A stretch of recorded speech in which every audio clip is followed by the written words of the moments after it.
button with the yellow sticker down there is your parking brake. So press that once for me.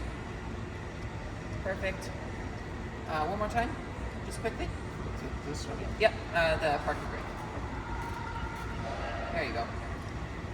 So this is your speed down here. You'll see it start to go up in a second. Once it hits about 150, you're going to pull your steering back towards you just about a centimeter. And that'll get you in the air. Oh, all right. Thanks so much for coming to flying.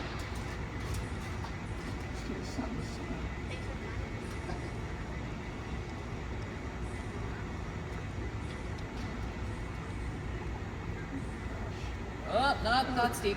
Just crash. Yeah, so you only want to pull back about a centimeter or so. Because if you pull too far back, then the tail will scrape against the runway and you'll get too steep in the air.